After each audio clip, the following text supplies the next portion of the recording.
Presenting स्टोअवे। इस कहानी की शुरुआत में MTS-42 स्पेसशिप को दिखाया जाता है जो मार्स की तरफ जा रहा है और मार्स तक पहुंचने में इसे पूरे 2 साल लगेंगे। इसमें 3 लोग होते हैं, एक जोई जो कि शिप की डॉक्टर है, दूसरी मरीना जो शिप की कमांडर है और तीसरा डेविड जो शिप का बायोलॉजिस्ट है। अब जब इनका टेक ऑफ होता है तो सबके सब बहुत जोर से हिलना शुरू हो जाते हैं जिससे तीनों के तीनों डर जाते हैं। पर कुछ ही देर बाद इनका स्पेसशिप धरती की कक्षा से यानी कि अर्थ की ऑर्बिट से बाहर आ जाता है और अर्थ के चारों तरफ चक्कर लगाता हुआ एक स्पेस स्टेशन होता है जिससे अपने स्पेसशिप को डॉक कर लेते हैं। ये खास तरह का आधुनिक स्पेसशिप होता है जहाँ पर ग्रेविटी भी है और अब ये मार्स की तरफ जाएंगे। दरअसल अब इंसान मार्स में हमेशा के लिए मूव होना चाहते हैं, इसीलिए वहाँ के वातावरण को बदलना चाहते हैं जहाँ पर पहले से वैज्ञानिक हैं। शिप की कमांडर मरीना जब कंट्रोल रूम में होती है तभी वो फ्लोर पर खून देखती है जो ऊपर के पैनल से गिर रहा होता है। जब वो पैनल को खोलती है तो वहाँ से एक आदमी नीचे लटक जाता है। मरीना को कुछ समझ नहीं आता कि ये आदमी यहाँ पर कैसे आया, क्योंकि इस मिशन में 3 ही लोग आए थे और ये चौथा इंसान है। वो उसे ऊपर से नीचे निकालने की कोशिश करती है जिसमें वो आदमी उसके हाथ पर गिर जाता है। मरीना का हाथ जख्मी हो जाता है तो उस आदमी का जो कि पैनल में फंसा हुआ था उसका ट्रीटमेंट करती है, साथ ही मरीना के हाथ में बैंडेज भी लगा देती है।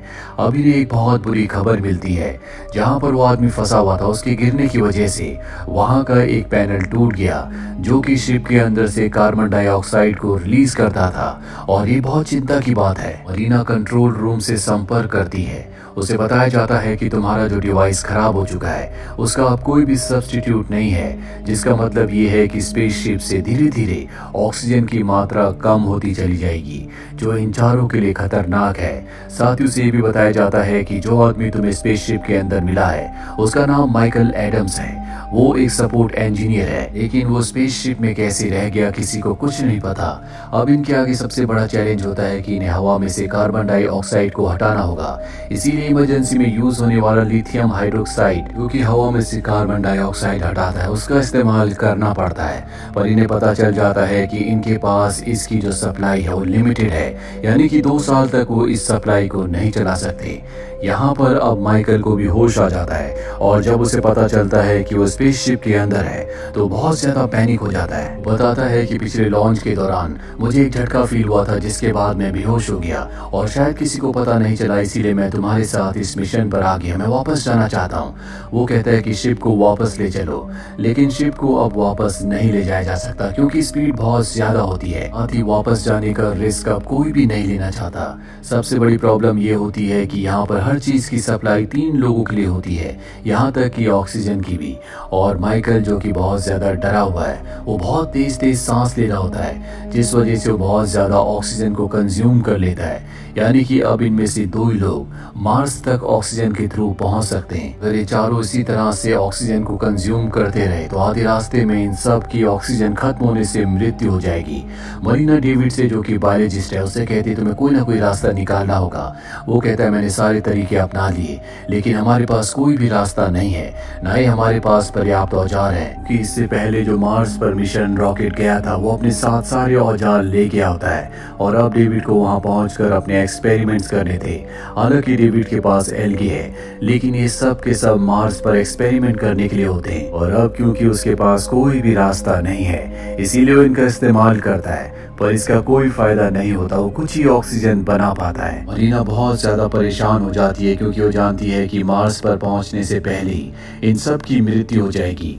इसीलिए जोई जो कि डॉक्टर और साथ ही डेविड को कहती है कि माइकल को अपना सेक्रीफाइस करना होगा क्योंकि वो एक इंसान की ऑक्सीजन को कंज्यूम कर रहा है। लेकिन जोई जो कि डॉक्टर है वो ऐसा नहीं चाहती, उसका काम लोगों को बचाना है ना कि लोगों को मारना। इसीलिए मरीना और डेविड से कहती है कि शिप की हम लिक्विड ऑक्सीजन को यूज कर सकते हैं। मरीना कहती है कि ये नामुमकिन है क्योंकि वो शिप के टॉप पर है, इसके लिए 500 मीटर की चढ़ाई करनी होगी जिसके लिए मैं ट्रेंड हूँ, पर मेरा हाथ जख्मी है इसीलिए मैं ऊपर नहीं जा सकती। साथ ही ऊपर सोलर पैनल भी है और अगर सोलर पैनल डैमेज हो गया तो हम बीच रास्ते में फंस जाएंगे।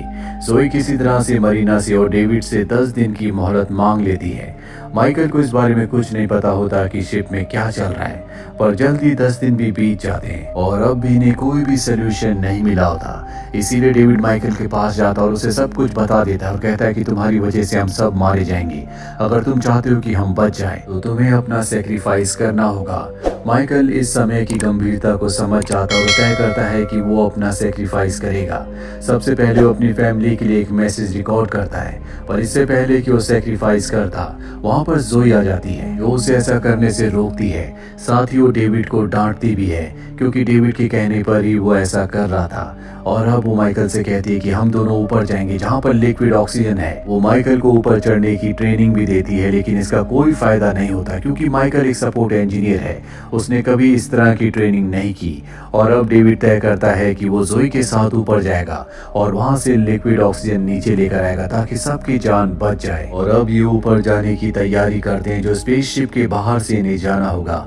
मरीना ने समझाती है कि इन्हें लिक्विड ऑक्सीजन को लाना होगा, तब ये सब के सब बच सकते हैं। इन्हें 2 सिलेंडर दिए जाते हैं, इन्हें लेकर ये ऊपर की तरफ बढ़ना शुरू कर देते हैं। इन्हें ऊपर चढ़ने में बहुत दिक्कत हो रही होती है क्योंकि शिप लगातार घूम रहा होता है, पर किसी तरह से सोलर पैनल तक पहुंच जाते हैं। और अब इस सोलर पैनल को पार करके शिप के उस हिस्से में पहुंच जाते हैं जहां पर लिक्विड ऑक्सीजन है। लेकिन तभी डेविड का हाथ छूट जाता है, पर इससे पहले कि वो अंतरिक्ष में खो जाता, जोई उसे ऊपर खींच लेती है। इसके बाद बड़ी सावधानी से जोई उस पैनल तक पहुंच जाती है जिस पैनल के अंदर लिक्विड ऑक्सीजन है। वो उस पैनल को खोलती है, लेकिन उसके हाथ से पैनल छूट जाता है और अंतरिक्ष की गहराइयों में खो जाता है। इसके बाद जोई अंदर जाती है और वो देखती है कि वहां पर बहुत सारा लिक्विड ऑक्सीजन है जिससे इनके दोनों सिलेंडर भर जाएंगे। वो एक सिलेंडर को भर लेती है, पर जब वो दूसरा सिलेंडर भर रही होती है, वो स्पेसशिप के अंदर मरीना को खतरे का सायरन मिलता है जो कि सोलर वेव का है जिसमें बहुत रेडिएशन है।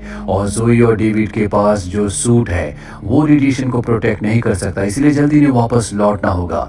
जोई दूसरे सिलेंडर को वहीं पर छोड़कर एक सिलेंडर लेकर नीचे आना शुरू कर देती है। डेविड और जोई एक साथ मिलकर सिलेंडर को नीचे ला रहे होते हैं, लेकिन जैसे जैसे वो स्पेसशिप की तरफ आ रहे होते हैं, स्पेसशिप की ग्रेविटी उन्हें अपनी तरफ खींच रही होती है। और तभी जोई अपना कंट्रोल खो देती है जिससे वो नीचे गिरना शुरू हो जाती है। और जब वो नीचे गिरती है तो उसके हाथ से सिलेंडर छूट जाता है।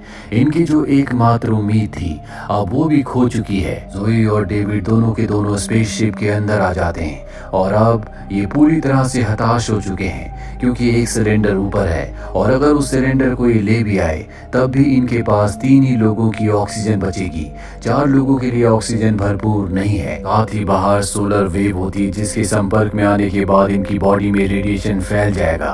और अब माइकल कहता है कि मैं जाऊंगा, लेकिन माइकल के पास ट्रेनिंग नहीं है, वो बाहर नहीं जा सकता।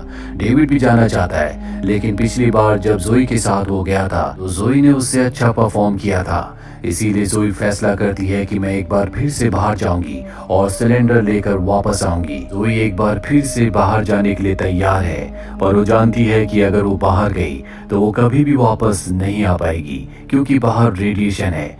और जब जोई बाहर जा रही होती है तो सबकी आंखों में आंसू होते हैं। और अब जोई एक बार फिर से बाहर जाती है और कई मुश्किलों का सामना करते हुए सोलर पैनल को पार करके उस जगह पहुंच जाती है जहां पर लिक्विड ऑक्सीजन है। वो ऑक्सीजन सिलेंडर में भरकर वापस नीचे आती है और सुरक्षित तरीके से उसे सही जगह पर ड्रॉप कर देती है। और वो जानती है कि वो अंदर नहीं जा सकती क्योंकि उसकी बॉडी में अब रेडिएशन है, इसीलिए वो बाहर बैठ जाती है और वहां से वो छोटे से मार्स को देखती है।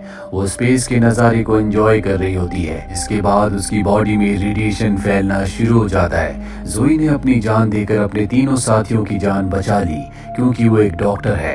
डॉक्टर का यही फर्ज होता है कि किसी भी कीमत पर दूसरों की जान बचाना। और इसी के साथ ये फिल्म, ये कहानी यहीं पर खत्म हो जाती है। उम्मीद करते हैं कि ये कहानी आपको पसंद आई होगी।